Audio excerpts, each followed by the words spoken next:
Hello Leo, Sun, Moon, Rising, and Venus signs. Kamusta kayo? Sana po ay nasa mabuti kayong kalagayan.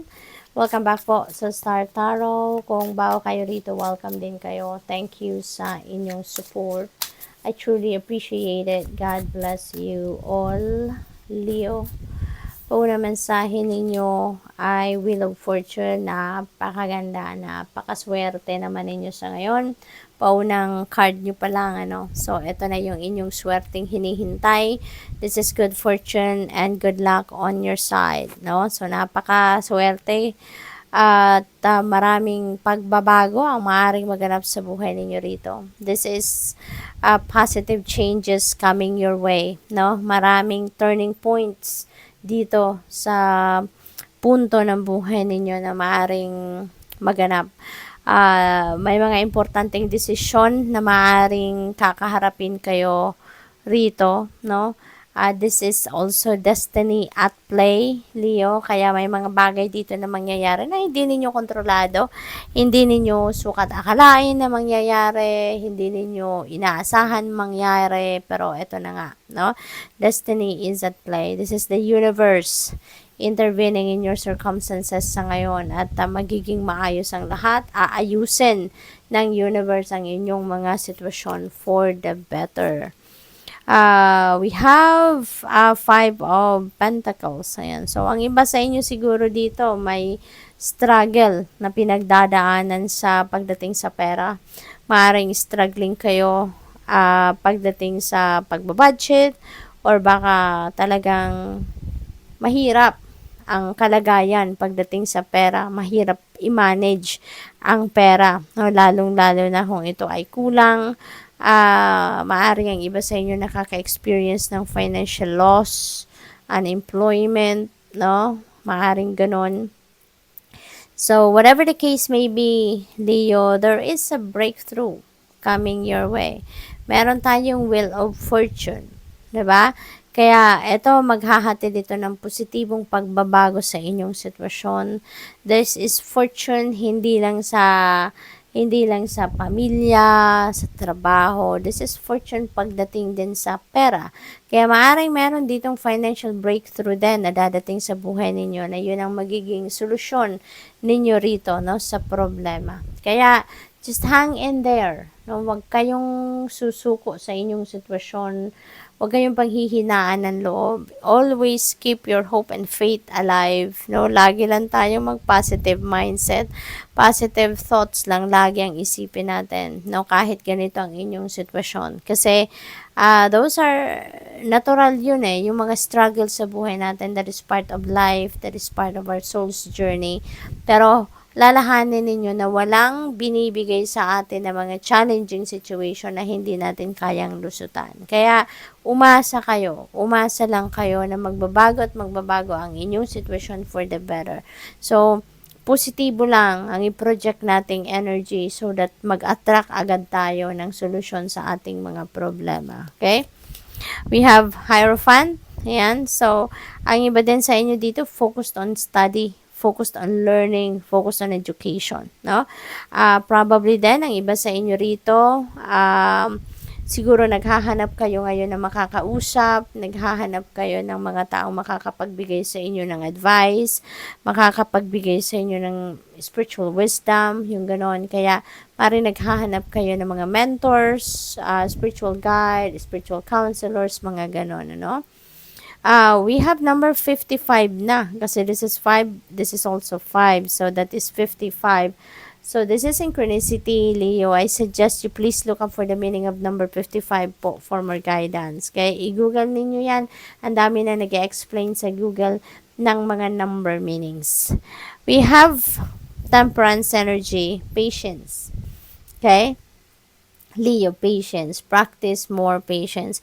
Huwag nating madaliin ang mga pangyayari. 'Di ba? Yung swerte na to, hindi naman yan babagsak, 'di ba? Doon sa gusto natin, 'di ba, na panahon na dumating ang swerte, 'di ba? Lahat divine timing 'yan, ano? Lahat divine timing. So maaring dumating ito talaga sa inyo pero hindi sa oras na gusto ninyo, hindi sa timeline na gusto ninyo. Depende sa universe, no? Kung kailan dadating ang swerte na ito sa inyo. Kaya you just need to be more patient, okay? Kahit sa ibang bagay na ginagawa ninyo or mga pinagkakaabalahan ninyo, 'di ba? You can't expect na na makukuha ninyo kung ano man ang ine-expect ninyo sa timeline na gusto ninyo, 'di ba? Kasi everything is in divine timing. Kaya sometimes we really need to be patient. At saka, 'di ba may kasabihan na good things come to those who wait. Kaya dapat talaga marunong din tayo or matuto tayong maghintay, no? This is also about healing. Kaya feeling ko din dito, Leo, meron din, mahihil din na itong sitwasyon ninyo. Kasi feeling ko mabigat din yung pakiramdam ninyo dahil dito sa problema siguro sa pera, pagkukulang sa pera, or kung anumang sitwasyon surrounding money, no?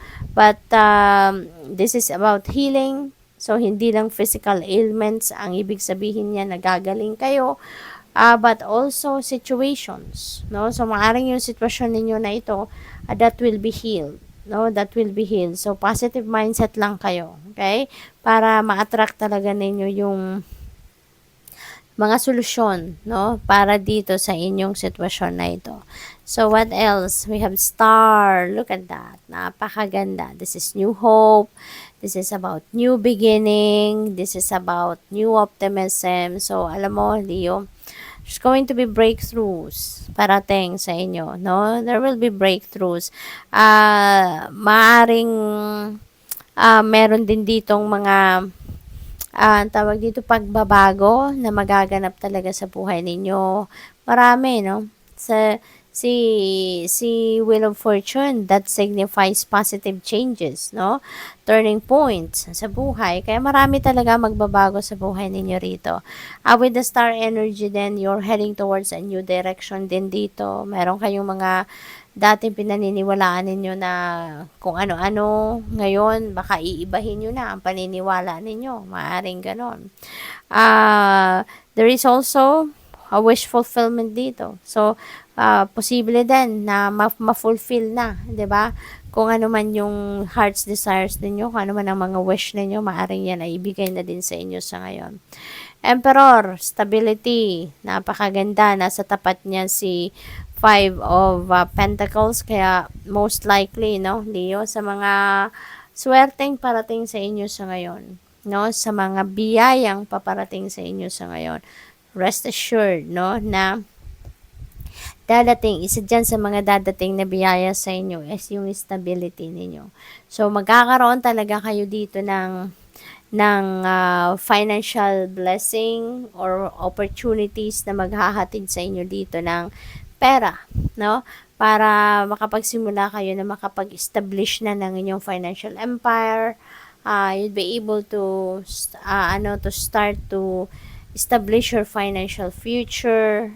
Yung ganon, no? May-establish na ninyo dito yung inyong kaperahan. Trabaho, baka meron bagong trabaho dadating. This could be a promotion then, no? For some of you, maaaring ganon din ang ganap. Or baka kuha kayo ng bagong trabaho at yan ay nasa position of authority. Diba? Yung ganon. So, good luck. We have 8 of Pentacles. Ayan. Speaking of trabaho. Ayan. So, ang iba sa inyo dito, maybe meron talagang bagong offer, no, ng trabaho.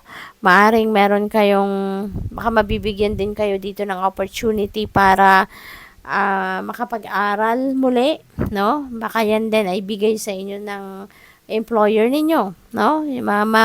Meron din ditong recognition na napipick up ako. Siguro for some of you, sa trabaho, napakasipag ninyo, napakatyaga ninyo, 'di ba? Kaya maaring mabigyan din kayo ng recognition dito at baka pag-aralin kayo or baka bigyan kayo ng bonus or baka bigyan kayo dito ng bagong posisyon, no? Bagong role sa trabaho. We have 9 of Pentacles. Ayan. See? Merong breakthrough na paparating sa inyo, no? And for others of you, ito? This is abundance, this is prosperity na galing ito sa inyong trabaho, galing ito sa inyong pagsisikap, pagtsatsaga, yung diligence ninyo sa trabaho, no? So this is a different group siguro ng Leo, no? Na magkakaroon ng ganito. So this is the time na ma-experience ninyo yung luxury. This is a time na ma-experience ninyo yung self-sufficiency, no? Magiging maluwag na ang inyong kaperahang aspeto. So, good luck. Thank you for watching. Love and light. Namaste.